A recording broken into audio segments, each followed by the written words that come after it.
እኔና እሱ በጮኝነት እያለን አጋጣሚ እግዚአብሔር ፈቃድ ነው ዲቪ ብቻውን የሞላው ዲቪ ይደርሰዋል። ሰኔ 27 ተጋባን። መስከረም 10 በረር። መስከረም 10 ወደ አሜሪካ ሄደ። ቤተሰብ ጣልቃ በእኛ መሀል መግባት ጀመሩ። የእሱ ቤተሰብ ጣልቃ ገቡ። ሲመጣ ደግሞ እንግዲህ ልጁን አየ። ከዛ ደግሞ ግንኙነታችሁ ቀጠለ።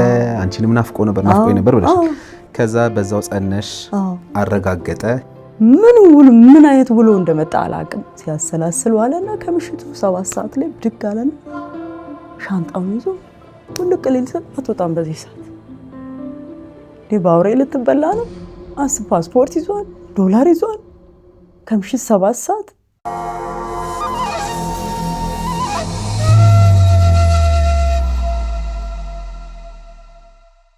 ሰላም ጤና ይስጥልን። የተከበራችሁ የዮሃ ሚዲያ ቤተሰቦች እንደምን ሰንብታችኋል? በዮሃ ሚዲያ የተለያዩ ቤተሰባዊ ማህበራዊ ያልተነኩን ያልተዳሰሱ ታሪኮችን ወደ እናንተ የተከበራችሁ ተመልካቾች እንደምናደርስ ይታወቃል። ዛሬም በአንድ ታሪክ ተገናኝተናል። ይህ በቀጥታ ላንተ አሜሪካን ሀገር ለምትገኘው የልጆቼ አባት ነው ትላለች የዛሬ ተረኛ ባለ ታሪካችን። ምንድነው መልእክቷ? ምንድነው ሐሳቧ? በቆይታችን ወደ እናንተ የተከበራችሁ ተመልካቾች የምናደርስ ነው የሚሆነው። በዮሃ ሚዲያ የሚቀርብ ታሪክ ካላችሁ እኛን ማግኘት ከፈለጋችሁ ደግሞ ደውሎ የመረጃ ክፍል ባለሙያዎች ሐሳባችሁን ተቀብለው ከኛ ጋር ያገናኟችኋል። እኔ አለምሰገድ ታደሰ ነኝ። አብራችሁን ቆዩ። የህልሞን መኖሪያና ማረፊያ ከቴምር ጋር እውን ያድርጉ። ከዚህ በፊት 8 ሳይቶችን ጥንቅቅ አድርገን አስረክበን ብዙዎችን የቤት ባለቤት ያደረግን ሲሆን አሁን ደግሞ መሃል ከተማ ላይ አዳዲስ ሳይቶችን ይዘንላችሁ መተናል ይላል ቴምር ሪል ስቴት። በቡልጋሪያ በአዋሬ በሳር ቤትና በፒያሳ አፓርትመንትና የንግድ ሱቆችን ከ10% ቅድመ ክፍያ ጀምሮ ቀሪውን ያለምንም የዋጋ ጭማሪ በግንባታው ሂደት ይከፍላሉ። በተጨማሪም ሙሉ ክፍያን ከፍለው የ35% የዋጋ ቅናሽን ያግኙ ይላል ቴምር ሪል ስቴት። የቢሮና የሳይት ጉብኝት ለማድረግ እንዲሁም ለተጨማሪ መረጃ በ0931 82 7777 ላይ ይደውሉ። ቴምር ፕሮፐርቲስ የህልሞ ማረፊያ።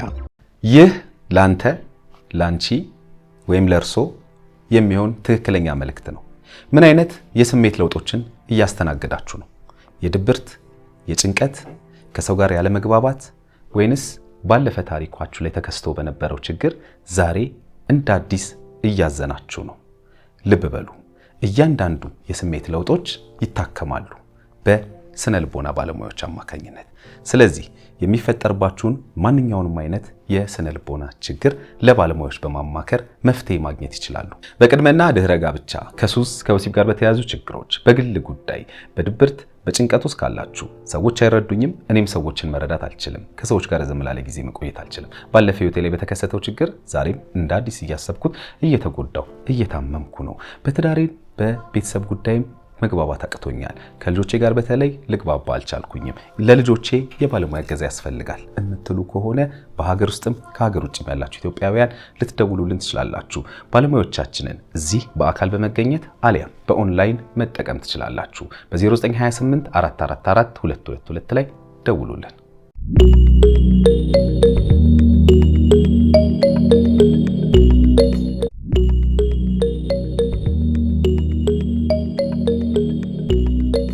እንኳን ደህና መጣሽ። እንኳን ደህና ቆያችሁ። ሰላም ነው? እግዚአብሔር ይመስገን።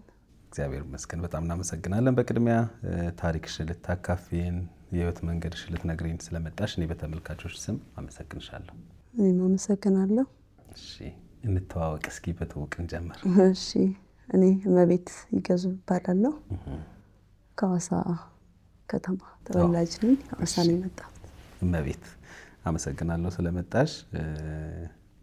እንግዲህ ምናልባት ወደ ቀጥታ ወደ ጉዳይሽ ከመግባታችን በፊት ትንሽ እመቤትን እስኪ አስተዋውቂ ለኔም ለተመልካቾችም።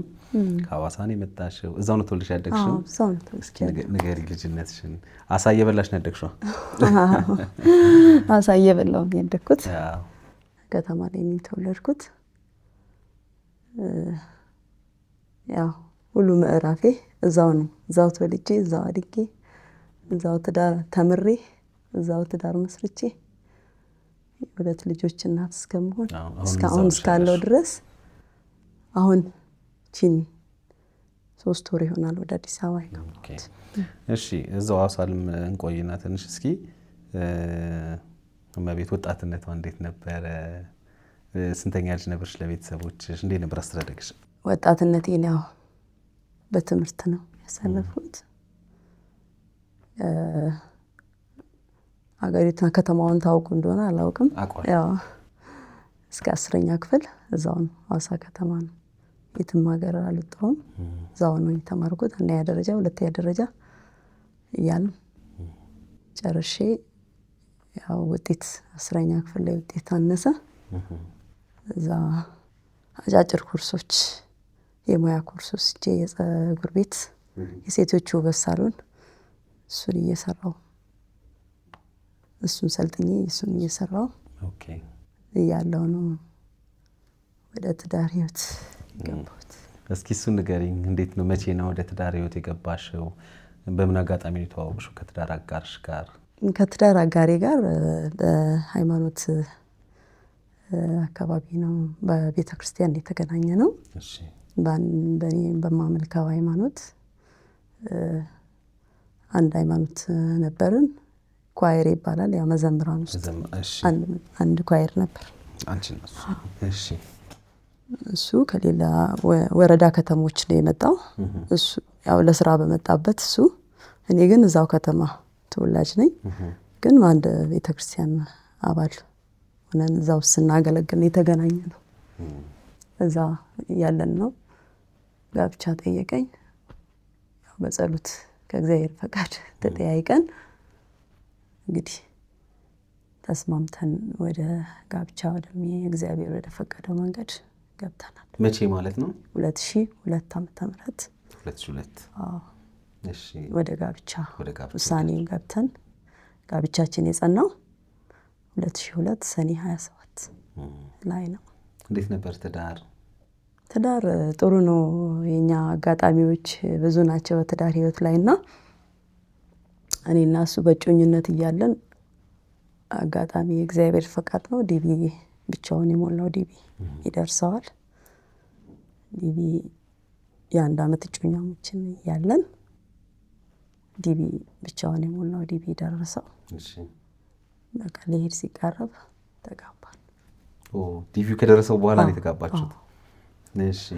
በዛ ምክንያት ያው ተጋባን። ከሁለት ወር በኋላ ሸኘሁት ማለት ነው።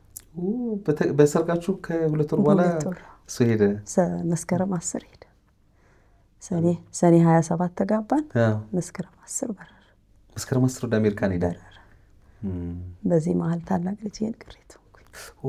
ነፍሰ ጡር ነበር? እዛ ነበር ታሪካችን የጀመረው። በዛ ነው የተጀመረው ታሪካችሁ?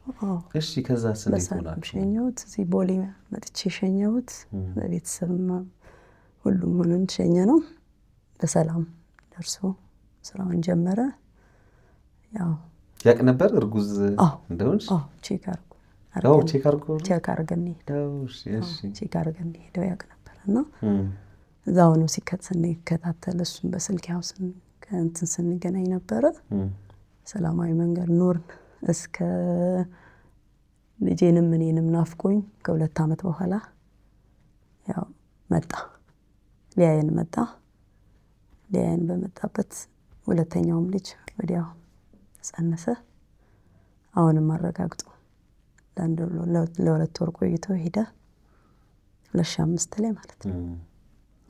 የዛን ጊዜም እንግዲህ ሰላማዊ ነበር እስከ 2010 ለ5 ዓመት አልተመለሰም። ሁለተኛውንም ልጅ አርግዤ ብቻዬን፣ ታላቁንም እንደዛው በቤተሰብ ስር ሆኜ ነው።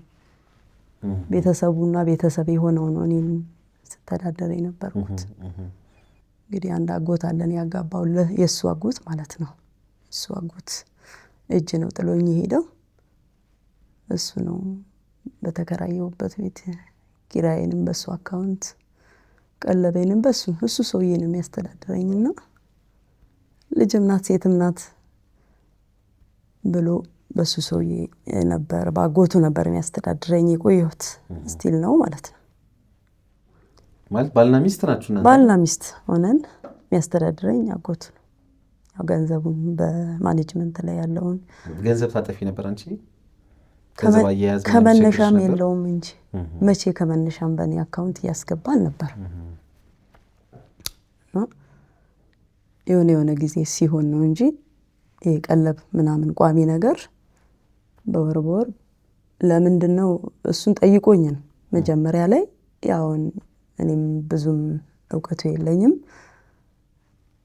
በፊት የሆነ ትንሽ ስራ ነበረችኝና እቺን የጸጉር ቤት ስራ እየሰራሁኝ በልጅነቴ በአባቴ ቤት እያለሁ ይሄን ሙያ ከተሰለጠንኩ በኋላ ጎን ለጎን ደግሞ ትምህርት ማር ነበር የግል ኮሌጅ ዲፕሎማዬን እየተማርኩ ነው ይሄ ሁሉ ሲሆን ማለት ነው ገና አንደኛ አመት ላይ ነው ከሱ ጋር የተገናኘሁት ሁለተኛ አመት እንዳለፍኩኝ እኛም ተጋባን በዚህ ሁኔታ ውስጥ ዳር ውስጥ ገባው ያ በዛ ሁኔታ እሱ ከሄደ በኋላ ብሬክ ሆነ እኔም አረገዝኩ ትምህርቱን ብሬክ ሆነ እዛው ሌብል 1ንም ሳልጨርሰው ቀረ ማለት ነው እዛ ችግር የለውም ወደዛ ስለመወስዳችሁ ልጆችን ተሰብስበሽ ቤት አሳድጊ ስራ ማትበይ ብሉኝ በቃ የቤት እመቤት ሆኜ ሲረዳኝ ኖርኩኝ ማለት ነው ያገዘሽ ያገዘኝ ገንዘቡን በሳቸው እንዲገባ ፈቃደኛ የሆንኩበት ምን አለኝ መሰለ መጀመሪያ ሲጀምር እኔ ግራቀኙን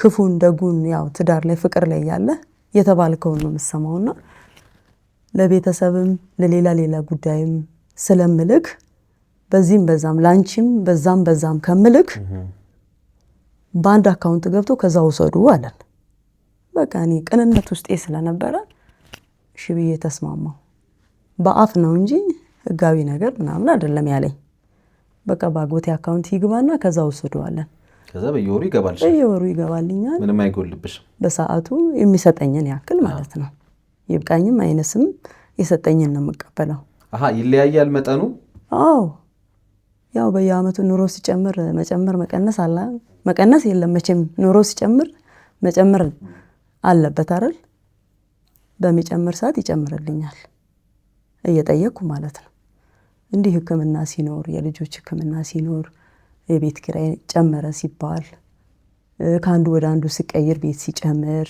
እንደዚህ ነገር የትምህርት ክፍያ ሲጨምር የልጆች በሚጨመር ሰዓት እየጨመረ በቃ ሰላማዊ ሳለ ምትሆነውን ያው የኑሮ ሂደት ተስማምተ በፈቃደኝነት ትኖራለህ ኖርኩኝ እንደዛ ነገር ግን በኋላ ላይ ከ2005 ሁለተኛው ልጄ ወልጄ እሱ መቶም ሄዶ ከሁለት አመት በኋላ ያው በማከለ እዛው ሆኖ ግጭት የስልክ ቤተሰብ ጣልቃ በእኛ መሃል መግባት ጀመሩ የሱ ቤተሰብ ጣልቃ ገቡ ገንዘብም እሱ በብዛት የላከ አንዳንድ ነገሮችን መግዛት ጀመረ ማለት ነው እዛም እሱ ስራ አግኝቶ አቅም አግኝቶ አንዳንድ ነገሮችን ማሻሻያ መግዛት ጀመረ እዚህ ለማን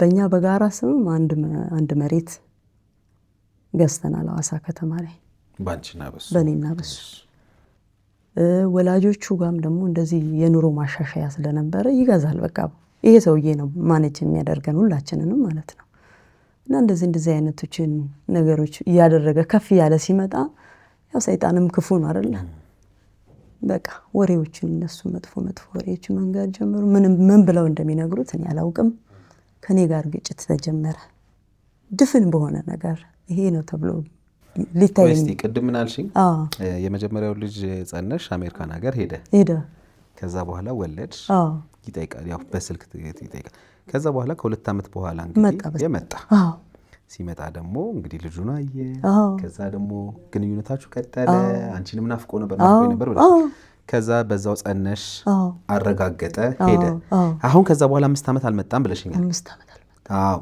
እስከ 2010 ባለው እስከ 2010 አልመጣም ብለሽኛል በዛ መሃል አሁን እኔ ምነግርህ ነገር ግንኙነታችሁ ስልክ ነው ዞሮ ስልክ ነው ከስልክ ውጪ ሌላ ነገር የለም ምናወራው 24 ሰዓት ይደውላል መደወል ከሆነ አይሰለችም ይደውላል እውነት ማውራት ጥሩ ነው ጥሩ ግንኙነት ባለን ሰዓት ጥሩ ነገር ነበር በኋላ ላይ ሰዎች ጣልቃ ገቡ በማከላችን ያለ መግባባት ግጭት ወሬ ሰምቶ ነው ሌላ እኔ ማቀው ነገር የለም መንግስቱ እንዲያርጋል መቤት እንዲያርጋል የሚባል ነገር እሱ ምን አይነት ወሬ እንደምሰማ መንግስቱ ባለቤቴ የልጆች አባት መንግስቱ ነው እኔ መቤት ነኝ አንቺማ መቤት እሱ መንግስቱ ይባላል እና ምን አይነት ወሬ እንደሚነግሩት እኔም አላውቅም በደፈና ብቻ በቃ ጭቅጭቅ ይፈጥራል እንዲህ አይነት ነገር ሆነ ይለኛል እኔ አንተ ምን ሆነ ይልሻል አይ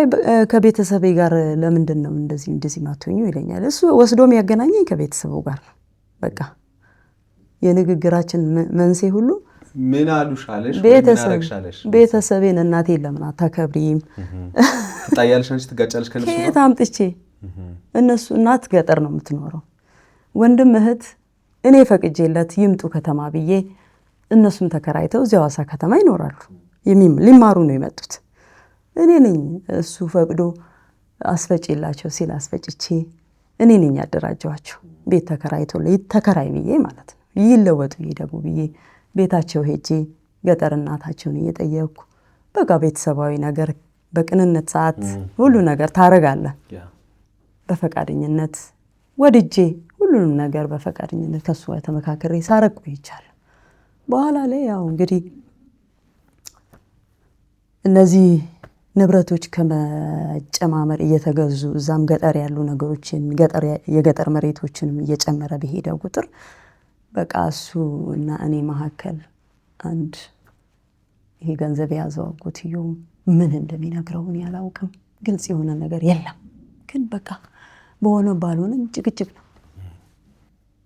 በቃ ምንድነው ጭቅጭቃችን? እኔ ማውቀው መንስኤ ልክ ነገር ሲፈልግ ቀለቧን ያቆማል። በቃ እኔ የሆነ ነገር እንድል ማለት ነው። ቀለቧ ትዘገያለች። ከዛ 10 ቀን አይመጣም። አሃ 2 ልጆች ይዤ ተሰቃየው ሰውየው ቤት መሮጥ። የኔ ጭቅጭቅ እሱ ነው። በቃ አረ ቀለብ፣ አረ ቤት ኪራይ ተጠየቅኩኝ። እየሄድኩ ሰውየው ቤት ከሱ ጋር ደውል ብዬ አስደውል ሚስኮል አስደርጌ አልገባም ቀለብ፣ ምን ይሻላል? አይ ይገባልሻል ይለኛል። ይገባልሽ ይለኝና ጸጥ ይላል። ሂጂ ሰውየው ጋር ይለኝ። ሰውየው ደግሞ አላስገባም ይለኝ። ይሄ በቃ ንትርኬ ነው። የኔ ንትርክ ይሄ ነው መነሻ ማውቀው ታሪክ። ሁሉ ጊዜ ቀለብ ይዘገያል፣ በየወሩ ይዘገያል። ነገር ሲፈልግ ነው። ይሄን በፊት አያረግም። ሰላማዊ እያለ አያረግም። ውስጡ ምን እንደጸነሰ እኔ አላቅም። ነገር ሲጀምር ይሄ ነው የጀመረው። በቃ መነሻ ታሪኬ ነው። ይሄን ነው ማውቀው። ከዛ ውጪ መንግስቱ እንዲያረገኝ እንዲበደለኝ የምለው ነገር የለኝ። ስለዚህ ቀለብ ሲዘገይ አንቺ ሰውዬ ሄጄ ከሰውዬ ጋር ከሱ ጋርም ጩኸት ነው። በቃ ጩኸት አስተካክሉልኝ ነው በቃ። ያ ነገር እየተደማመረ ምክንያቶች ያመጣል። ሄዶ በቃ ወንድሞቼ ለምንድን ነው ቤት እንዳይመጡ የከለከልሽው? ኧረ እኔ እንዳይመጡ አልከለከልኩም። ለምን ብዬ ከለከላለሁ? ህፃናቶቹ ወንድሞቼ ጋር እንዳይሄዱ ለምን ከለከልሽ? ኧረ እኔ አልከለከልኩም። ማን ያለ አይነግርም። በቃ እንደዚህ ቀላል በሆነና ምክንያት ነው ተብሎ በማይገመት ነገር ነው የምንጋጨው። እንዲህ የሆነን ብዛም ሳንል ይሄን ያህል ግጭት ነው ተብሎ ምክንያት ነው ብሎ በማሰጠው ነገር ብቻ ንፉርፉር ብለን እያለን 10 ዓመት ያው ቆየ ማለት ነው። በመሀል እየታረቅን እኮ ነው። የሆነ ነገር ሲፈጠር እየታረቅን እየተመለስን እያልን ይቅርታ ይጠያይቀን እየተመለስን ያቺ 10 ዓመት ደረሰች።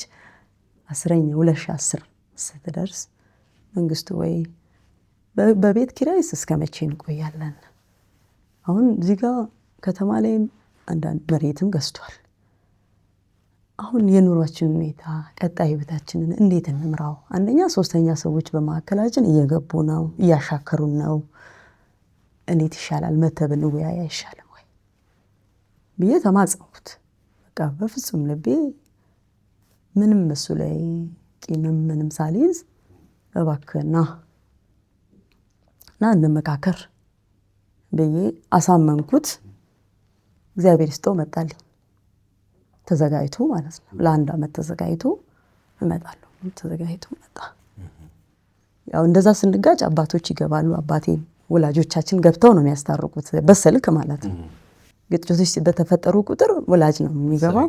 ቤተክርስቲያን አባቶች ይገባሉ፣ ጓደኛ ይገባል፣ ያስታርቁናል። እንደዛ ነው የቆየ ነው። መጣ በሰላማዊ በይቅርታ መጣ። መጥቼ ቦሌ መጥቼ ተቀብየው እዚህ 1-3 ቀን አብረን እንጆይ አድርገን እርቅ አድርገን ፈጥረን ወደ ቤታችን ተመለስን። እዛም ቤተሰብ ጋር ተቀላቀልን። ቆይቼ ሄዳለሁ ብሎ አስተካክዬ ሄዳለሁ ብሎ ነኝ የመጣው። እንግዲህ ሁሉን ነገር መስመር አስይዤ ሄዳለሁ ብሎ ነው የመጣው። እሺ ብዬንም በደስታ ተቀብዬ ያው ክፉን በመልካም ማሸነፍ ስላለብኝ ተቀብዬ 1 2 3 ወር በሰላም በፍቅር እንግዲህ ኖርን። እሱ ለ6 ወር ማስፈቅዶ የመጣው ከኖርን በኋላ ከ3 ወር በኋላ ያው እንግዲህነቱን ከጨረሰ በኋላ እንዴት እንኑር የሚለውን ጥያቄ ያንን እናወራለን ያልኩትን አጀንዳዬን አነሳው። አንድ ቀን ያው በፍቅር በሰላም ማለት ነው በጓዳችን ሆነን አወራን።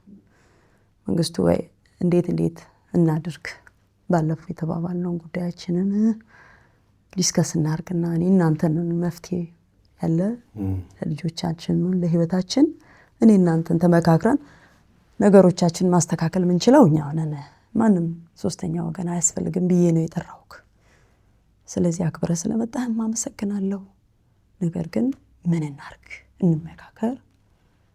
እንመካከር ብዬ 3 አጀንዳ አነሳውበት ማለት ነው። ፈቃድ ቢሆን አብረን ብንኖር ብትዘጋጅ አብረን ብንኖር ወይ ወዲህ ወይ ወዲህ ከቻለ እሱ መጥቶ ካልሆነ ወስዶን ያው አጀንዳችን ወደዛ ለመሄድ ነው። ግን ካልቻለም መጥቶም ቢሆን ዜጋ ስለሆነ እየቆየ መሄድ ከሆነ እዚህ ጋር መፍትሄ እንዲፈጠር ከቻለም እንዲወስደን ካልሆነም እዚህ ቤት ሰርቶ ጥሩ ኑሮ ልጆቼን ከሰው ቤት አውጥቼ ከኪራይ ቤት አውጥቼ በሰላማዊ ሰው ግቢ ሳይንከራተቱ ላሳድጋቸው እስኪ ፕሮሰሳችንም እስኪ ያልቅ ድረስ። ነገር ግን በየመሃሉ የኛ ሁኔታዎች በሰፋ ቁጥር ርቀታችን በሰፋ ቁጥር ንፋስ እየገባ ሰው እየገባ ግጭቶች እየበዙ እያሻከረን ያለነው ለዚህ መፍትሄ ሶልቭ እናድርግ አልኩት። በማስተዋል ለምኜዋለሁ ሲለው እስቲ 1 ወር ስጪኝ አስቤበት እነግርሻለሁ አለ። እዚሁ ማለት ነው። እሺ አልኩት።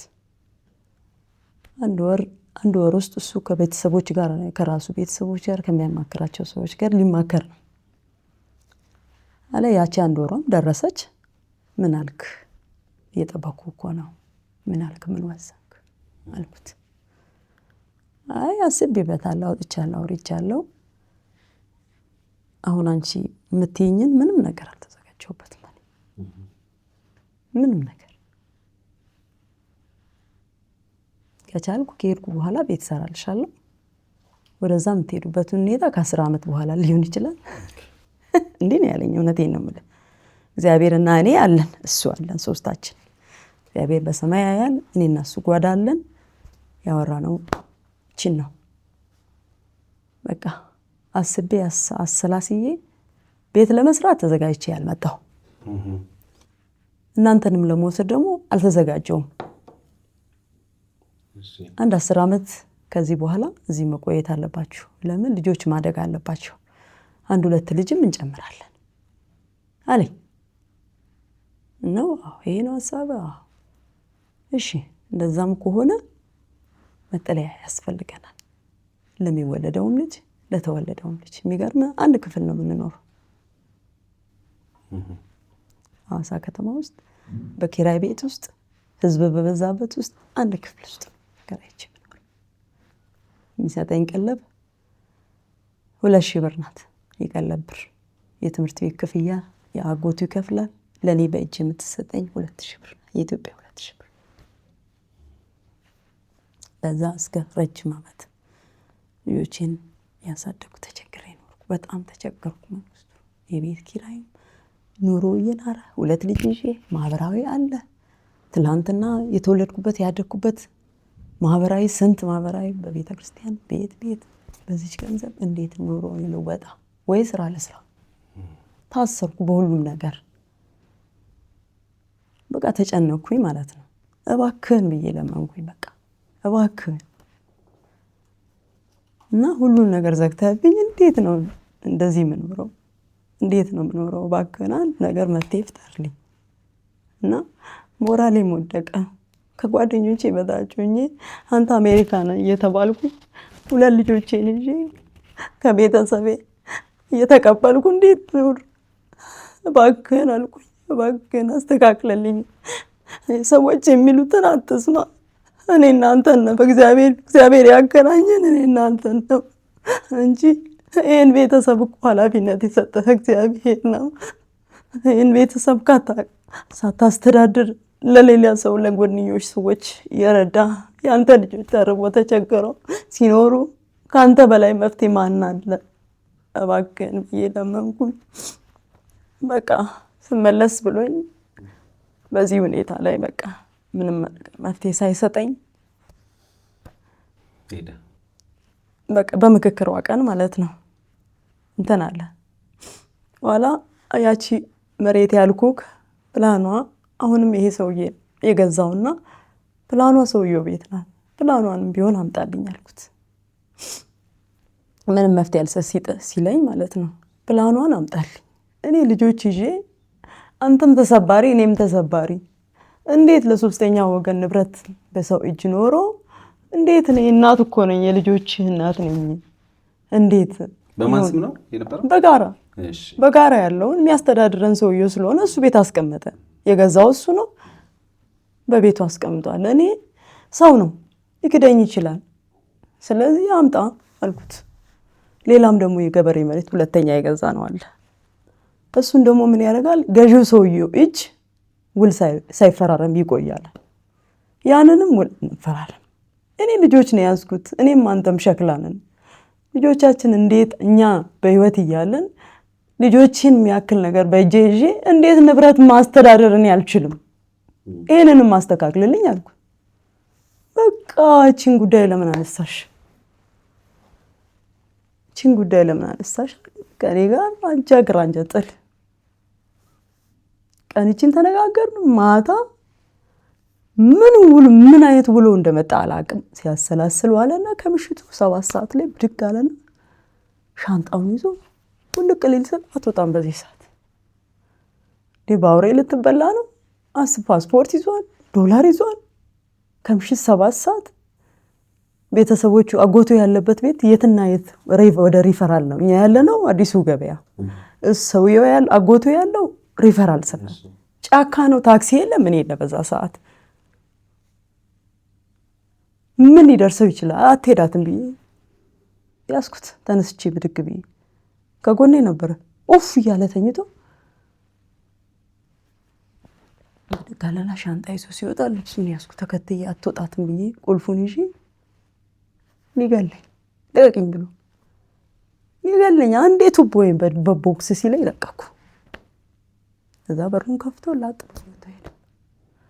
እዛ በዛ ሌሊት 7 ሰዓት ላይ አጎትየው ጋር ወንድሞቹ ጋር እደውላለሁ የሚያነሳልኝ የለም። እንደዚህ ወጥቷል። አንድ ነገር ብደርስበት እኔ ምን ሆናለሁ? ልጆቹን ጥዬ መውጣት አልችልም ብዬ ለመንገር ብዬ ስደውል ስልካቸውን አያነሱ። በኋላ ላይ የሱን ስልክ አንስተው የሱን ስልክ አነጋግረው ሲያበቃ ወንድምየው ያነሳና ምንድነው ሲለኝ፣ አረ መንግስቱ እንደዚህ ወጥቷል፣ ተከተሉት፣ አስፋልቱን ቀጥታ ተከተሉት ብዬ ነግሬ ዘጋው። ከዛ ለአባቴም ደወልኩ።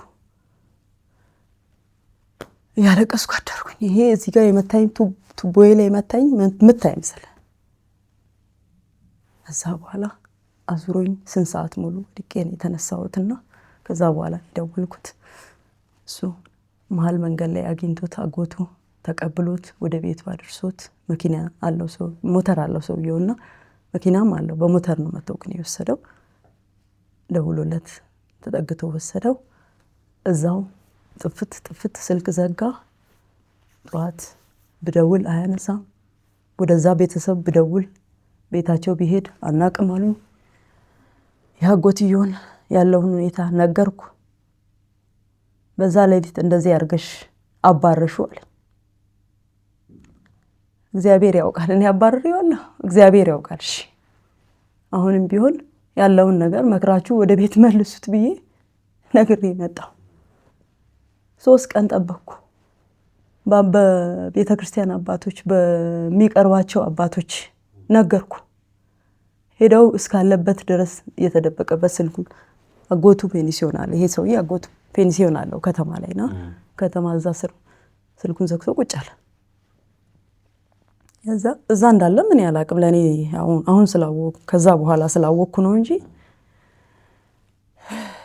ዘግቶ ሁሉም ነገር ዘጋግቶ ጸጥ ብሎ ቁጭ አለ። ለመሄድ ፕሮሰስ እያደረገ እሱ በቃ በዚህ ሁኔታ አልቆይም ብሎ ለመሄድ ራሱን እያዘጋጀ ማለት ነው።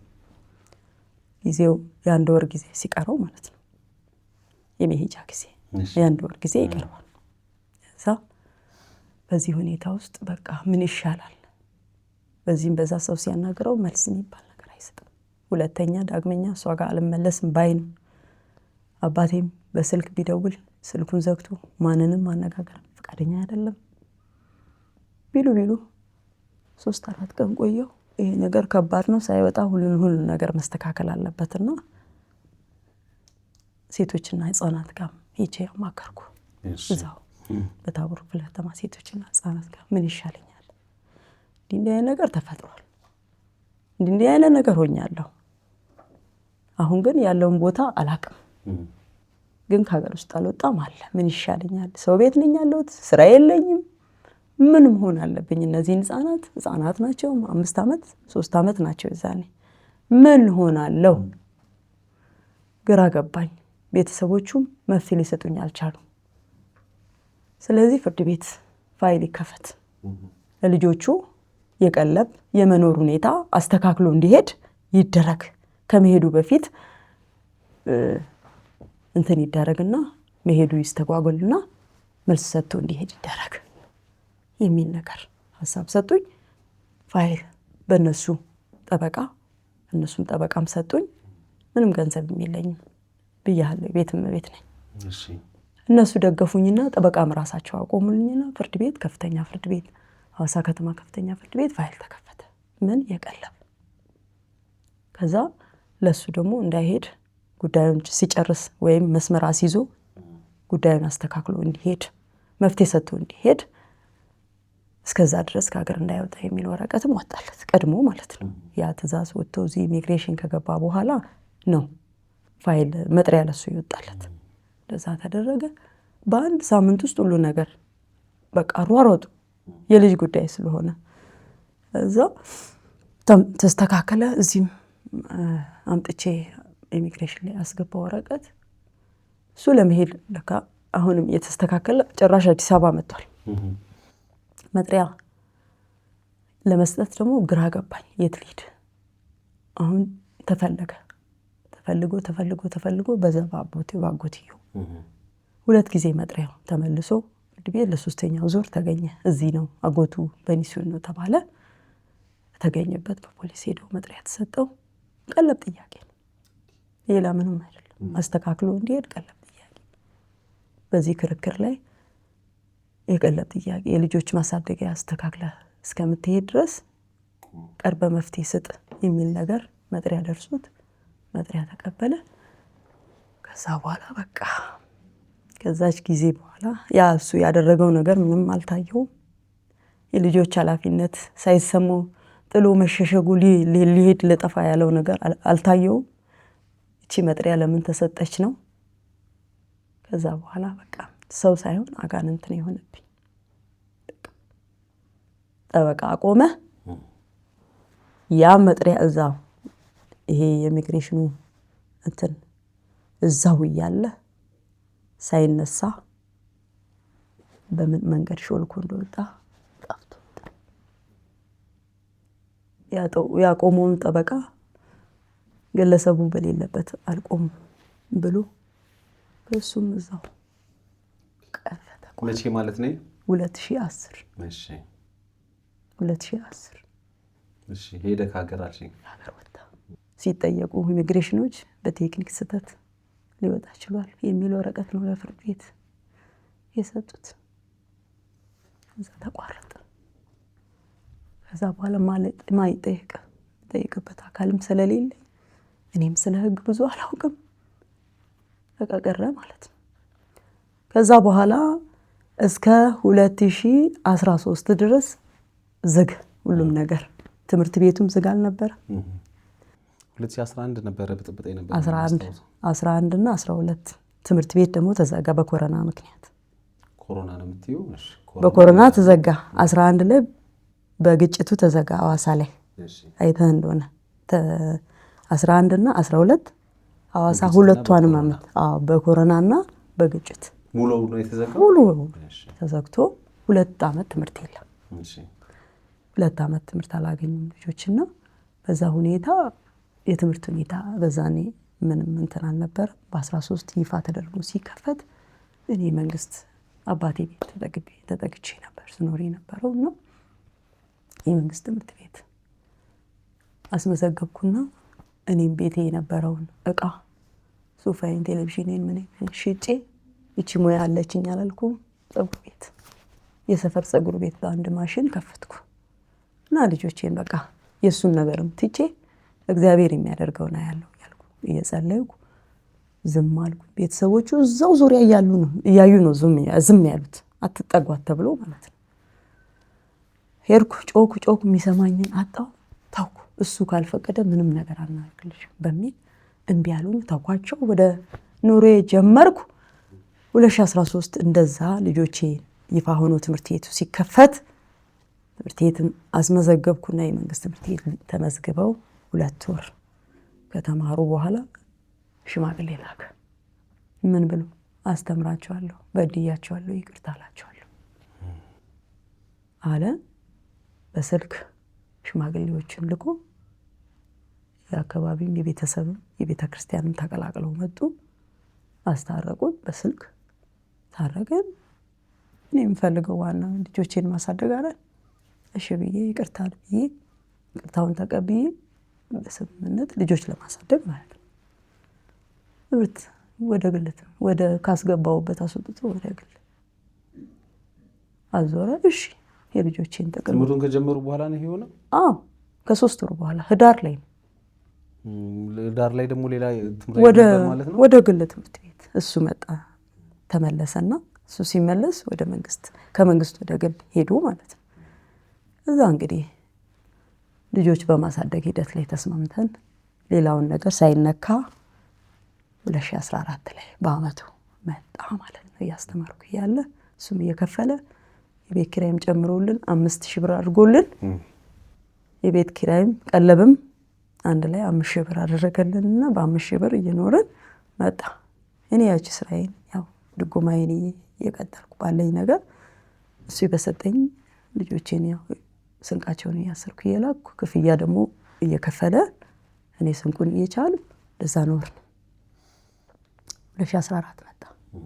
ሲመጣም ያው እኔና እሱ ባለንበት እኔና እሱ ጉዳይ ባለበት ጉዳይ ስለነበረ መጣ። አጎቱ ቤት ነው የገባው። መጥቶ እየተነጋገር ያወራኝ ነው እንግዲህ ጥል ጭቅጭቅ ምናምን በኔና ያነሳ ነው አጀንዳ የለም። ከዛ ውጪ በኔና በሱ ጉዳይ ያነሳ ነው ነገር የለም። አጎትዮ ቤት ገባ። እኔ እዚህ ነው የምሆነው እናንተ ቤት አልሄድም ይላል ልጆቹ። አጎቴ ቤት ነው ከመጣ በኋላ መጥቻለሁ አለ።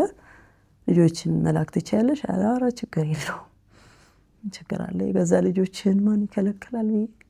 ልጆችን ላኩኝ። ሄዱ ከነሱ ጋር ኮንታክት እያደረጉ ወደ ቤት ይመጣሉ። የኔ ጉዳይ የኔና የሱ ጉዳይ ዝም ብሎ ጥንዝዝ ብሎ እንትን ሲል አሁን የቤተ ክርስቲያን አባቶችን ደግሞ ሰበሰብኩ። የቤተ ክርስቲያን አባቶች ሰበሰብኩና የኔና የሱ ጉዳይ መፍትሄ ቋጣ ይኸው መጥቷል፣ እስኪ ቀርባችሁ አውሩት። ከተመለሰ 2014 ላይ መጣ። በኋላ እዛ ሆኖ ምንም ነገር ማድረግ አይቻልም። ፊት ለፊት ሲሆን ግን መፍትሄ ይኖራል በሚል በራሱ ስለመጣ እስቲ መፍትሄ ይዞ መጥቶ እንደሆነ እርቅ ከኔ ጋር ሊያደርግ መጥቶ እንደሆነ እስቲ እግዚአብሔር ያውቃል ብዬ አባቶችን ጠራው።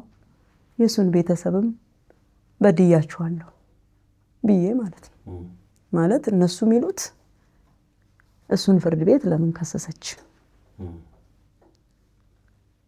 ትኬቱን ያስቋረጠችው እሱን ለመግደል ፈልጋ ነው ለኔ የተሳለልኝ። በሱ ምን በቤተሰቦቹ መካከል ያለው በኔ ላይ ያላቸው ቅራኔ በዛች በፍርድ ቤቷ ነጥብ ይዘውብኛል ማለት ነው። ምንድነው የሚሉት? እሷ አውሬ ናት፣ በቃ ልጃችንን ልትገል ያሰበች ናት ነው ብሎ በኔ ላይ ስዕላቸው። እስቲ ለምን ትኬቱን ለምን ነካች? ለምን መሄጃውን አስቋረጠች? ልትገለው አስባ ነው በሚል ነው የሚያስቡ እነሱ። የልጆች ጉዳይ አልገደዳቸው። የኔና የትዳር ጉዳይ የሱ ትዳር ጉዳይ የህይወታችን ጉዳይ አልገደላቸው። የሚያስቡት ከጥቅም ጋር አያይዘው እሱን ልትገለው ነው። እኔ ልጆቼን አባት ለመግደል ቀርቶ ቀለብ ስጠኝ ማለት ህገ መንግስታዊ መብታቸውን የልጆችን መብት ማስከበር እናት ስለሆንኩ እንቢ ብሎ ከሄደ ማን አለሽ? በአገር ውስጥ እያለ ካላስተካከልኩ ማን አለ? ቤተሰብን ካልሰማ ቤተክርስቲያንን ካልሰማ ህግ ጋር ካልሄድኩ ምን መፍትሄ ያለኝሽ? አማራጮቼን ለመጠቀም ወደ ህግ ሄድኩት። የህግ ሄድኩት ነገር ለነሱ ግን ጠላትነት ፈጠረ ማለት ነው። ለሱም ለነሱ እስካሁን ስዕላቸው እኔን በዛ ስዕል ነው የሚያዩ። የሚስሉኝና ይጠሉኛል በቃ በአጠቃላይ። እና በዛ ምክንያት ኃይለኛ ስደት ገጠመኝ። በመካከል የዘለልኩት ነገር አለ። ምንድነው? ያችን ፀጉር ቤት ከፈትኩ ይያለሁ። ፀጉር ቤት ከፍቼ እየሰራው ባለውበት ሰዓት ላይ 2011 ህዳር 27 ላይ አራት ጎረምሶች ማክስ ያረጉ እየሰራው ምሽት 1 ሰዓት ተኩል ላይ ስራዬን እየዘጋው አንድ ከስተመር ቀርታኝ እየሰራው ባለሁበት አንድ ቀን 2011 ህዳር 27 ቀኑን ይሻል መጥቶብኝ በር መለስ አድርጌ ነበር ምሰራው። አንኳኩተው መስከረም የምትባል ሰው ፈልገን ነበር። መስከረም የምትባል የለችም። ከስተመሯን ስጠይቅ ስምሽ መስከረም ወይ ነው ነሽ ወይ አልኳት። ኧረ እኔ መስከረም አይደለሁም ማለች። መስከረም አይደለችም ብዬ በር ልዘጋ ስል እናትሽ አፍርድኝ ተብላ ደነው ክፈች ያለኝ። አራቱም መጡ። ድብደባ ጀመሩ በቦክስ ድንጋይ በያዙት ከስተመሬና ወንድሜ ያለ ቤት ሊያድር ፀጉር ቤቱን እየጠበቀ የሚያድርልኝ ወንድሜ ነው። እኔ ህፃናት ስላሉኝ ከፊት ለፊት ነው ቤት ነው የሚሄደው። ወንድሜ እቃውን እየጠበቀ ያድርል እዛውም ስለሚያነብ እዛው ያድርልኛል። እሱን ለማደር በመጣበት እቺ ከስተመር አለች። 3 ነን ያለነው። ገቡና አንዱ እቃ ይሰብራል፣ አንዱ እኔን ይመታል፣ አንዱ ሴትየዋን ይመታል፣ አንዱ አባቴ ወንድሜ ጋር ተያይዞ በቃ ግብ ከኋላ በር የለውም ቤት ልውጣ ስንል የሚሰማን የለም። እንደምንም እግዚአብሔር ወይ ብያት እየጮኩ እየመቱኝ የታግዬ ከአንዱ እጅ አምልጬ ወደ ውጭ ወጣሁና ጮኩኝ። ስጮህ ሰው እስኪደርስልኝ ወጣሁ ጠፉ ማለት ነው። በማይክሮ ሰከንድ ውስጥ 10 ደቂቃ አልሆነም እነሱ ከገቡ ያን ሁሉ እቃ ይሄ 2 ካክስ ያለውን እቃ በሙሉ መሬት ላይ መስታወት ክሽክሽ አርጎ ስብርብር አድርገው በድንጋይ ነው የሰባበሩት። አብረው ሄዱ። ሴትየዋን እዚህ ጋር መተዋታል፣ ወንድሜ እዚህ ጋር ተፈንክቷል፣ እኔ እዚህ ቱቦይ ላይ በድንጋይ ተፈንክቻለሁ። ምን ልበል? ከዛ እኔ ወጥቼ ጮክ፣ ሰው ደረሰልኝ። በዚህ መሃል ማንም አልያዛቸውም። አራቱም ወጥተው ጠፉ። ጊዜውም ከባድ ስለሆነ ማንም ሰው ፈቃደኛ አይደለም። መጣው ምንድነው ብሎ የመጣውም ሰው ያገላገለን ሰዎችን ለመያዝም ማንም ሰው የደፈረ የለም። ለምን? ጊዜው መልካም አልነበረ። እዛ በቃ ሽማግሌዎቹ አስታረቁንና ያው ትምህርት ቤት የቤተሰብ ሽማግሌና የቤተክርስቲያን ሽማግሌ አንድ ላይ ሆኖ አስታረቁን ማለት ነው። የመጀመሪያውን ደረጃ እንደምንም እምቢ ብሉ እኔ ከሷ ጋር ለመታረቅ አይደለም የመጣሁት፣ ልጆቼን ለማየት ነው የመጣሁት እንጂ ከሷ ጋር ምንም ህይወት ለመቀጠል ምናምን ብዬ አይደለም የመጣሁት። በፍጹም አልታረቅም ብሎ እያስቸገረ እኔ ያው አጥፍታለች ተብዬ እሺ አጥፍቻለሁ፣ ቤተሰቡንም በድያለሁ፣ እሱንም በድያለሁ። ለምን ክስ ያላችሁኝ እሱን ለምን ከሰሳችሁ ብላችሁ ያላችሁኝን ነገር እኔ ጥፋተኛ ነኝ ለልጆቼ ብዬ ነው። ግን እናንተንም እሱንም ለመጉዳት ሳይሆን ያለ ምንም አይነት ማሳደጊያ ጥሎ እየሄደ ስለሆነ በዚህ መልኩ እንኳን ቢያስተካክልልኝ በሚል እንጂ እሱን ለመጉዳት አስቤ አይደለም። እናንተ በዛ መልኩ ተረርታችሁኝ ከሆነ ይቅርታ አድርጉልኝ ብዬ በሱ ቤተሰብ አጎቶቹ ፊትም ይቅርታ ጠይቄ እሱንም ይቅርታ ጠይቄ ነገሩ እሺ ብሎ እንደምንም ሳይዋጥለት እንደምንም ተቀበለ ማለት ነው። ነገሩ የግድ ሆኖበት ነው የተቀበለውና ውስጡ አልተቀበለም። አላ በቃሽ በዛ ሁኔታ ነገሩ እየበረደ መሄድ ጥሩ ነው በሚል እንትን አልኩኝ። በዛች መሀልም እርቀ ሰላም ወርዷል ብሎም ወደ ቤት አይመጣም። ሊሄድ 1 ሳምንት ቀርቷል። እየቀጠረ ሽማግሌዎችን እየቀጠረ አይ በዚህ ሌላ ጉዳይ አለኝ እያለ እየሸሸ ልክ ሳምንት ሲቀር ነው እርቁን ራሱን ለመቀበል አባቶችን እሺ ያለው። 1 ሳምንት ቀርታኛለች፣ ወደ ቤት መመለስ አልችልም፣ ግልጽ ነው የምነግረው፣ ከ6 ወር በኋላ ተመልሼ እመጣለሁ ለቤተሰብ ብዬ፣ አሁን ለሷ ብዬ አልመጣሁ በሚል ነገሩን እንትን አለ። ይሄ ማታለያ፣ ያው በራሱ ማታለያ እንዴት አድርጎ ማምለጥ እንዳለበት አዘጋጅቶ ነው እንትን ያለው። የሆነ ሆኖ በዛስ ሙድ ሄደ።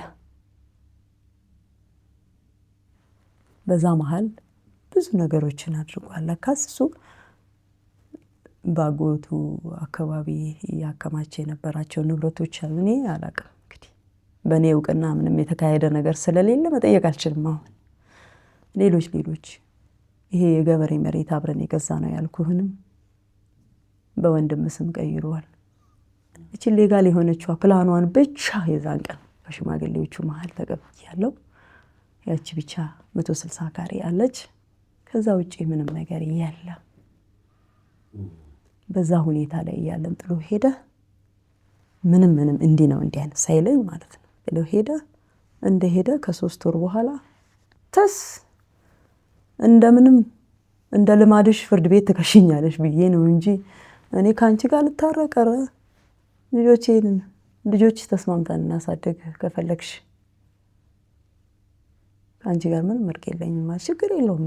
እኔ ጋር ታረቅ አታረቅ አንተ ለልጆች መልካም አባት ከሆንክ ምንም ችግር የለውም አልነካህም። እኔም አንተም መልካም ብቻ ሁን፣ እኔን አትንካኝ በሌላ መንገድ። ልጆቼን ግን አባት ሆነ መልካም አባት ሆነ ካሳደግክልኝ እኔ ምንም ችግር የለም፣ እግዚአብሔር ያለኝን እሆናለሁ። እኔ ከዚህ በላይ አልገፋህም። በጎ ፈቃድ ቢሆን እርቅ ፈጥረን በሰላም ልጆቻችን ብናሳድግ ደስ ይለኛል። አይ አልፈልግም ካልክ አላስገድድም፣ እግዚአብሔር ያለው ይሁን፣ የኔን ጉዳይ ያንተን ጉዳይ እግዚአብሔር ያውቃል ብዬ ኖርን። እንግዲህ ኖርን 2015 ላይ አሁንም በራሱ ደግሞ ፋይል ከፈተ ሲባል አይ ልጆቼን ለቤተሰብ ትስጥልኝ እየተባለ ፍርድ ቤት እንደገና ተከፈተ ማለት ማን እሱ ከሳሽ ምን አድርጎ ጠበቃቁ እዛው ሆኖ ማለት ነው።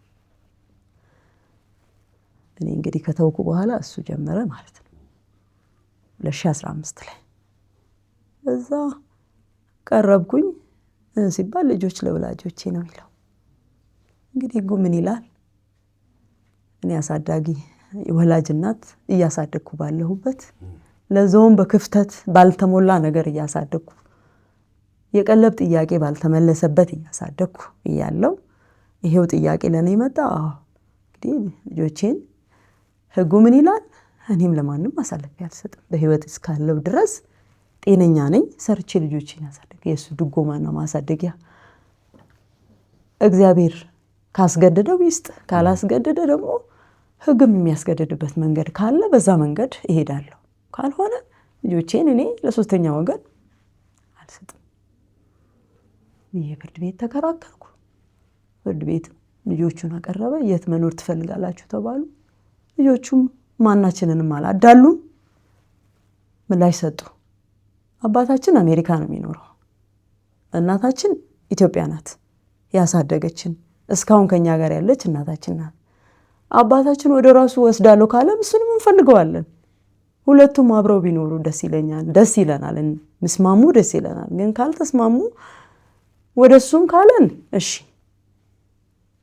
እዚህ ምንኖር ከሆነ ደግሞ ከእናታችን ውጭ ማንንም አንፈልግም አሉ ልጆቹ በራሳችን። ስንት ዓመታቸው ነበር የዛን ሰዓት? የዛሬ 2015 ላይ ማለት ቤቢ 10 ዓመት ትንሹ 8 ዓመት ማለት ነው። ቤቢ ነው የሚናገረው፣ ትልቀኛው ነው የሚናገረው። ያኛው ብዙም ችን አይልም። እኛው ኮማሚ የትም አንሄድም። እዛ ለራሳቸው እሱ ለማናችንም ሳያዳሉ መስከረ ወጡ። እቺን ለምን አረገ ብሎ ከማካቴ በቃ ካለ የሚባል ነገር በፊት የሚሰጣትን 5000 የለም። የቀለብ ሁኔታ ተወስኖ ተከራክረን ተወስኖ አለ። እሱን እንኳን አልሰጥም ብሎ ፍርድ ቤቱ 20 ሺህ ብር ወሰነ። በውጭ ጉዳይ ሚኒስቴር በኩል 2 ወረቀት ተመላለሰ። ፈቃደኛ አይደለም። ይቺን ንብረት እንኳን የጋራ ንብረቷን ለልጆች ቀለብ ተሽጣ እንኳን ሰርቼ ለማሳደግ ተሽጣ በፍርድ ቤት አካውንት ላይ ተዋል ብዬ ማቀረብኩ። እሷንም አይሆንም ትዳር ጸንቶ እያለ አይሆንም ማለትና 2015 ላይ ውሳኔ ካገኘው በኋላ አኮላሸብኝ። እሱንም አይሆንም እኔ ፈቃደኛ አይደለሁም ብሎ ካለከለ። እንዳይሸጥ አስደረገ። እሱም ቀረ። በቃ በዛ ሁኔታ ላይ ያለ 2016 መጣና ፍቺ ጠይቀኝ። 2016 ሐምሌ 10 ላይ መጣ። አሁንም አጎቱ ቤት አልፎ ፍቺ ወረቀት መጣ። ማላውቀው በቃ ድንገት መጣ። ሳይናገር ነው የሚመጣው። ሲመጣ መጣ ፍቺ ወረቀት መጥሪያ ሲመጣልኝ ብቻ ነው ያወቅኩት። ፋይል ሊከፍት ነው የመጣው።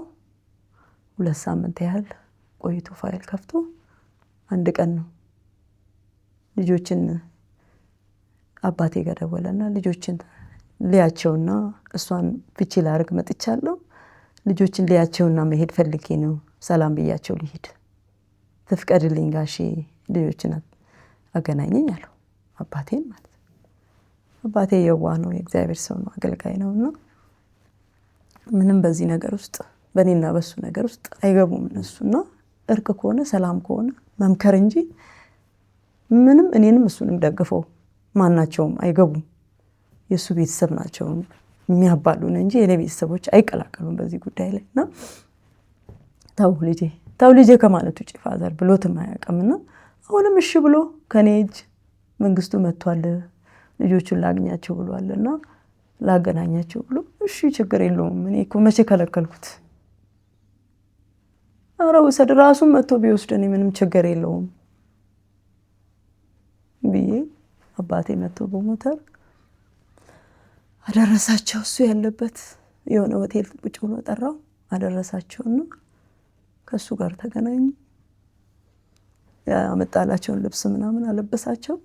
ጫማ ምናምን ያመጣላቸውን አንዳንድ ቅያሬ አምጥቶላቸው ነበር። በዛ ከሱ ጋር አንድ ማታ ቀን ይገናኛሉ፣ ማታ ወደ ቤት ይመጣሉ። ከትምህርት ቤት መልስም ያገኛቸዋል። እንደዛ የሆኑ 2 ሳምንቷን ጨርሶ ውክልና ሰጥቶ ፋይል ከፍቶ ተይደ። ያንን እንግዲህ 2017 መግቢያ ላይ ዝግ ሆነ፣ መሀል ላይ ክረምት። ከዛ መስከረም ከተከፈተ በኋላ እንደገና ተከፈተና 2017 ተከራክረን ተወሰነ። ፍቺው በሱ ጸደቀ። በሱ ጥፋተኝነት ጸደቀ። በአግባቡ ያው ወረቀቱ አለኝ፣ ማስረጃዎች አሉኝ። እና በዛ ሁኔታ ላይ የንብረት ጉዳይ ልጆች አንቺ ጋር ይደጉ ተብሎ ተወሰነ። እዚህ እንዲያድጉ እሱ ወረቀት አስገባ። ልክ ብቻ ፍቺው ውሳኔ ላይ የልጆች ሁኔታ ተባለ። እዛም ላይ ደግሞ ልጆች ተጠየቁ። አሁንም እቺው ነው ሐሳባቸው። እቺንም ሐሳብ አጸኑ። ልጆች እሷ ጋር ይደጉ የሚል ወረቀት ቀድሞ አስገባ። እኔ ገና ሳልጠይቅ ዳኝነትም ዳኞች ሳይጠይቁ ቀድሞ ወደ እሷ ይደጉ እንደዛ አድርጋችሁ ወስኑ ብሎ ወረቀት ፈርሞ ጽፎ አስገባ። እሱ ባስገባው መሰረት እንዲያድጉ ተደረገ። እሺ ግንቦት አይደለም ሚያዝያ 8 ነው ውሳኔ ያገኘሁት ማለት ነው፣ የፍቺ ውሳኔ ባለፈው አመት። እሺ እዛ በኋላ እንግዲህ ጋብቻ ፍቺ ብሎ ፋይል ከከፈተ ጊዜ መጥቶ ከሄደ ጊዜ ጀምሮ የቆመ ቀለብ ቆመ። እስካሁን እየታገልኩ ፍርድ ቤትም መሮጥ እኔ፣ ይህንንም ቅዳሜና እሑድ ለፍቼ ማሳደግ እኔ። ንብረቱ ምን ሆነ አልሽኝ? ንብረቱንም ያውን ፍቺው ሳይደረግ አይሆንም ተብሎ ቀረ አይደል? ተፋታን። ከግንቦት በኋላ ደግሞ በፍቺው በዚህ አፈጻጸም መዝገብ አለ አይደል? የቀለቡ አፈጻጸም አቀረብኩ። አሁንም ባፈጻጸሙ ይፈጸም፣ ለምን የሱም የተባለ በቀለብ ላይ ስለሚውል ባፈጻጸሙ መዝገብ አቀረብኩኝ። እሱን አቅርቤ እያለሁ አሁንም ዝግ መጣብኝ። ምን ተዘጋ ፍርድ ቤቱ የ2017ቱም ተዘጋ ማለት ነው።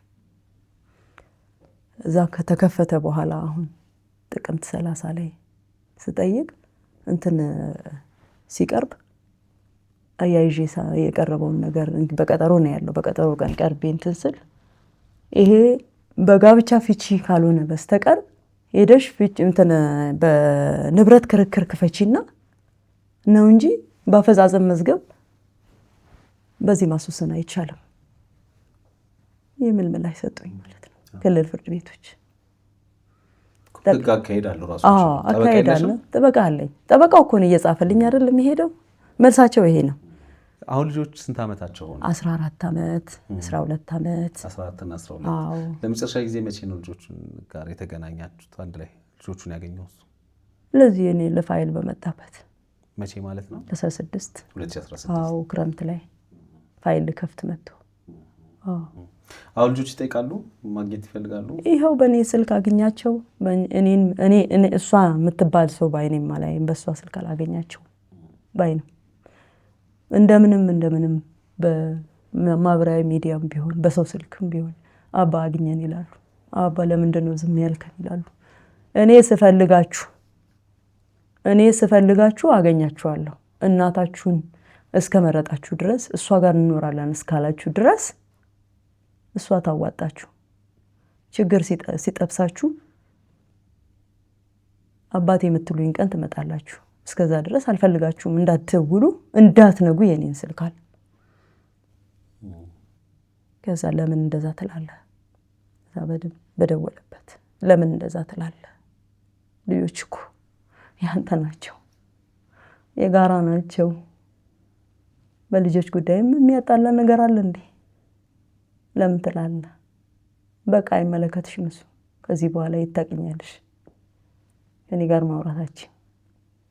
ይሄ ሁኔታም የፍርድ ቤት ሁኔታ ተከፍቶ መፍትሄ እስኪያገኝ ድረስ እንግዲህ ልጆችን ማሳደግ ግዴታዬ ስለሆነ ከቤተሰብም እየለመንኩ ከሰውም እየለመንኩ እስከ አለሁበት ሁኔታ ደርሼ ያለው ሐዋሳ ከተማ ላይ አንዳንድ ሰዎችን ይልካል ልጆቹን ጋር ማለት ነው።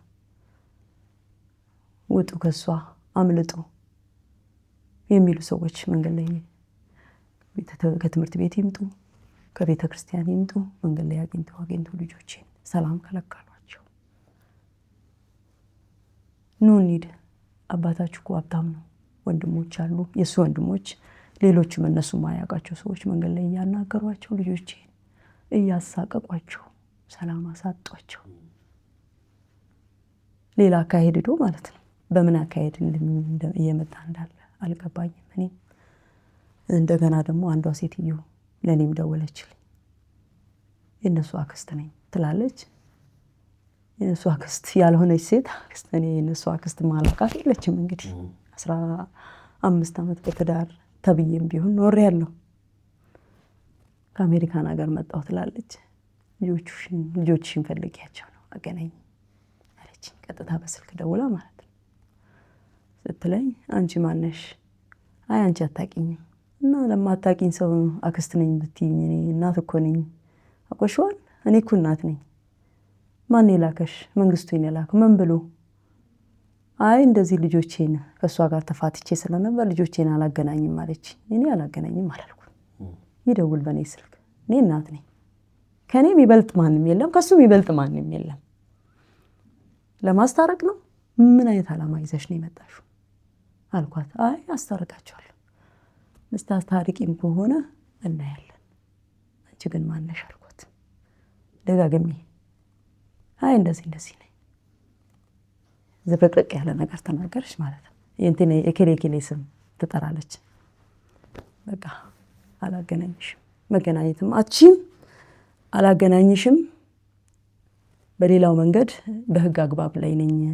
ልጆቹን ማግኘት ከፈለገ ስሜ ንገሪው፣ በእኔ ስልክ ማግኘት ይችላል። እኔ ስልኬ ክፍት ነው። እኔ እናት ነኝ፣ አንተ አባት ነህ። ልጆችን ለማግኘት እኔ አልከለከልኩም። በዚህ በኩል ልጆቹ ራሳቸው ሲያናግሩት አታናግሩኝ ይላል። በዚህ በኩል ደግሞ በዚህ መንገድ ይመጣል። ስለዚህ አላገናኝሽም አልኩና ዘጋኋት ሴትዮዋን በስልክ ማለት ነው። እዛ በሴቶችና ከተማ ሐዋሳ ከተማ ሴቶችና ህጻናት በኩል ደግሞ አስደወለችብኝ። ጠሩኝ። ሄድኩኝ። እንግዲህ ሴቶችና ህጻናት የሚጠሩኝ ለበጎ ነገር ነው ብዬ ልጆችሽን ይዘሽ ነው ያሉ ይዤ ከለው ደረስኩና ህግ ክፍሏ ናት የምትጠራኝ። ህግ ክፍሏ ነይ ቁጭ በይ ልጆችሽን እዛኛው ክፍል አስቀምጪ አለች። አላማረኝም ሁኔታቸው። ለምንድን ነው ልጆቼን ከላይ ከራሴ የምለየው? እዚሁ እኔ ልጆቼ ስለምን ልጠይቂ ነው? አይ ከአባታቸው ጋር ስላለው ጉዳይ እሱ ደውሎ ሰው ልኮ ነው ምናምን ሰሉካላ። ለዛ ከሆነ ልጆቹ ማያውቁት ነገር ስለሌለ እዚሁ እናግሪ እያልኩ ከሷ ጋር እንዲችን ቢሮ ላይ እያወራሁ ያቺ የተባለችው ሴት ከቻለች አላገናኝሽም ያልኳት መጣች። ቀጥ ብላ ስትተና ገባችና ቁጭ አለች። እቺ ናት። ለምንድን ነው እሷ ናት አክስታቸው? እቺ ናት በስልክ ያናገረችኝ። እቺን እኔ ሐዋሳ ከተማ ላይ አላውቃትም እንዴ? እንዲሁም በአይኔ ደግሞ ማውቃት ሰው ናት። በአይኔ ማለት ነው። እንዲህ በአይኔ ማውቃት ሰው ናት። ከአሜሪካ እንደመጣች አላውቅም እንጂ እንዲሁ ፍርድ ቤት ስመላለስ ምናምን ለኬዞች ጉዳይ በየቢሮዎቹ ስዞር አውቃታለሁ። እና እቺ እኮ ማውቃት ሰው ናት። እቺ ናት አሜሪካ ኖራ ምናምን ያለችው። ስለዚህ በሷ ጉዳይ ነው የምታናገሪኝ? አዎ በቃ አይሆንም አልኩት። አይሆንም። ለምን? በህግ አግባብ ላይ ነኝ ያለሁት። ህጉን ለማስፈጸም በህግ ሂደት ላይ ነኝ ያለሁት። ጉዳይ ህግ ሂደት ላይ ስላለ አሁን ለኔ የምትረዱኝ ነገር ያጣሁት እኔ ቀለብ ነው። እንደ ሴቶችና ህጻናት የምትረዱኝ ነገር ካለ ግብአት ለልጆቼ አሁን ያስፈልገኝ ለልጆቼ ራብ ነው፣ ችግር ነው፣ መጠለያ ያጣሁትን ነገር ደግፉኝ። ከዛ ውጪ በህግ አግባብ ልጆቹ እሷ ጋር ይደጉ ብሎ አስወስኖ ባለበት ቀለብ ከልክሎኝ ባለሁበት ምን አይነት አጠያየቅ እንደሚጠይቀኝ ባላቅም እቺን ሴትዮ እኔ ስለማላምናት እንደገና ደግሞ ባክግራውንዷን በስተጀርባ ጠይቅ ያለው ወላጅ አልባ ህጻናት አሳዳጊ እንደሆነች ከውጭ ሀገር ወላጅ አልባ ላይ እንደምትሰራ መረጃው ስለነበረኝ ስለ ሴትዮ አጣሪቼ ራሴን ገድቤ ያለው አላገናኝሽም ያልኩበት ምክንያት ስላለኝ ነው። ጠይቄ አጣርቻለሁ ማን እንደሆነች። ስልኩን ከዘጋው በኋላ ስለዛ ሴትዮ አጥንቻለሁ። ስራዋ ምንድነው ማናት የሚለውን ነገር አጥንቼ ወላጅ አልባ ላይ ነው የምትሰራው፣ ከአሜሪካ ትመላለሳለች፣ ፍሪ ቪዛ ያላት ሴት ናት የተባለ ስለዛ ሴትዮ ኢንፎርሜሽን ስለሰማሁ ነው እኔ ራሴን የገደብኩት። ስለዚህ ከዚህ ሴትዮ በኩል የሚመጣ ነገር ማንኛውንም ነገር እኔ አልቀበልም። በፍርድ ቤት ከሱ ጋር ያለውን ነገር በፍርድ ቤት ያለውን እንጨርሳለን። እናመሰግናለን ብዬ ልጆቼን እሺ። ሌላ ከኔ የምትፈልጊው ነገር አለ? ይሄ ነው። ይሄን ለመረዳት ከሆነ በህግ አግባብ ላይ ነኝ ያለሁት። ስለዚህ እንግዲህ ለሷም ምናልባት አሁን ለሴቶችና ህጻናትም የተሳሳተ ነገር ተነግሯት ሊሆን ይችላል የጠራችሽ። ስለዚህ በሚገባ ትሪት አድርጋ እንግዲህ ተስማምተሽ መልሳሻለች። ኦልራይት እሺ። እንግዲህ አሁን ምንድነው ወደዚህ የመጣሽበት ምክንያት? እኔ በዛ አይነት ሁኔታ ውስጥ ልጆቼንም እኔንም ሰላም አጣን። ከተማ ውስጥ ኖሬ በዚህም እየቆፈርኩም ቢሆን ምንም እያረኩ እንዳላሳድግ ሰላም አጣው። እኔ በዚህ የነካኩኝ እየጠዘጠዙ ልጆቼንም መንገድ ላይ ከሷ ተለዩ የሚል ሰው አስቸገራቸው ልጆቼንና አርፎ መማር እኮ ታዲያ ይሄንን እሱ ለማድረጉ በምን እርግጠኛ? ወንድሞቹ ናቸው። ወንድሞቹ እኮ ናቸው እኮ። ምንድነው የሚለው? ኔጋ ነው አሜሪካ ቢሆን ጥሩ አይደል እንዴ? ቤተሰብ ጋር በጥሞና ተስማምተን ወደ ራሴ ካለ ከዚህ በፊትም ተነጋግረናል። አንቺን አልፈልግም፣ ልጆቼን አሳድጋለሁ፣ ወደ አሜሪካን ወደ ራሴ ወስጄ አሳድጋለሁ ካልክም ፈቃደኛ ነኝ። ተስማምተን እናደርጋለን፣ ችግር የለውም። ግን ህገወጡን መንገድ ለምንድን ነው የፈለገው? እኔ ምናልባት እሱም ይሄን ፕሮግራም አይቶት ደግሞ ምላሽ ይሰጠናል ብዬ አስባለሁ። እሱ ለማግኘት ሙከራ አደርጋለሁ፣ እደውላለሁ። እንግዲህ ባለው ስልክ አንቺ ባስቀመጥሽው ስልክ ማለት ነው እሱን አገኛለሁ። ማግኘት ስላለብን ማለት ነው ምላሽ ከሱ ስለሆነ የምናገኘው ደውለን ከዚህ ቪዲዮ ጋር ለማካተት እንሞክራለን የሱን ምላሽ። ካልሆነ ደግሞ ያንቺ ቪዲዮ ከተላለፈ በኋላ እንግዲህ የምትሰጠንን ምላሽ እንጠብቃለን። እንዳልኩ የኔ ጥያቄ የልጆቻችሁ ጉዳይ ነው። በዚህ ያቀረበችው ነገር እውነት ከሆነ ውሸትም ከሆነ መተህ ይሄ በዚህ መልኩ ነው የኔ ልጆች እያደጉ ያሉት፣ እሷ ውሸቷን ነው። ምክንያቱም የፍርድ ቤት ወረቀት ይዛ መታለች፣ ያሉትን ሁኔታዎች ይዛ መታለች። አይ እውነት ከሆነና ደግሞ አንተ የራስህ ምክንያት ካለ እሱን ልትነግረን ትችላለህ። በዋናነት ግን ልጆቻችሁ ላይ ሰውም እንትንም መግባትም አለበትም ብዬ አላስብም። የሚገባቸውን ነገር ልጆች ማድረግ ግዴታችን ስለሆነ የወላጆች ማለት ነው። ያን ታደርጋለህ ብዬ አስባለሁ፣ ምላሽ ትሰጠኛለህ ብዬ አስባለሁ ማለት ነው። አመሰግንሻለሁ። እግዚአብሔር ይርዳሽ። አሜን አሜን። እንግዲህ የተከበራችሁ ተመልካቾቻችን ከዛሬ እንግዲህ ጋር ያልኩት ቆይታ ይሄን ነው የሚመስለው። እንግዲህ በአሜሪካ ነገር ያላችሁ ደግሞ የህግ ባለሙያ ኢትዮጵያውያን ከኛ ጋር ግንኙነት ያላችሁ ከኛ ጋር እየሰራችሁ ያላችሁ አላችሁ እንግዲህ እናገኛችኋለን ብዬ አስባለሁ። እህታችንንም እንድታገኟት ማለት ነው።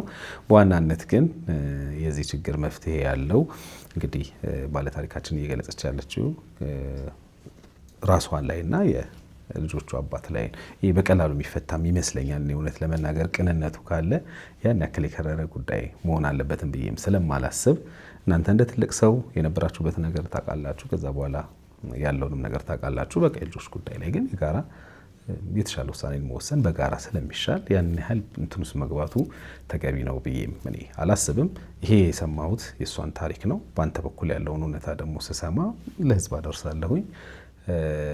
ከተሳሳተች ተሳስታለች፣ ይሄ ነው እውነታው ልትለኝ ትችላለህ። አይ ትክክል ነው ግን በዚህ ምክንያት ነው ካልከንም ያንተን ጉዳይ ለመስማት እኛ ዝግጆች ነን ለማለት ፈልጋለሁ። ልታገኘን ትችላለህ። በዮሃ ሚዲያ የሚቀርብ ታሪክ ካላችሁ እኛን ማግኘት ከፈልጋችሁ ደውሉልን። የመረጃ ክፍል ባለሙያዎች ሀሳባችሁን ተቀብለው ከኛ ጋር ያገናኟቸዋል። እኔ አለምሰገድ ታደሰ ነኝ። መልካም ጊዜ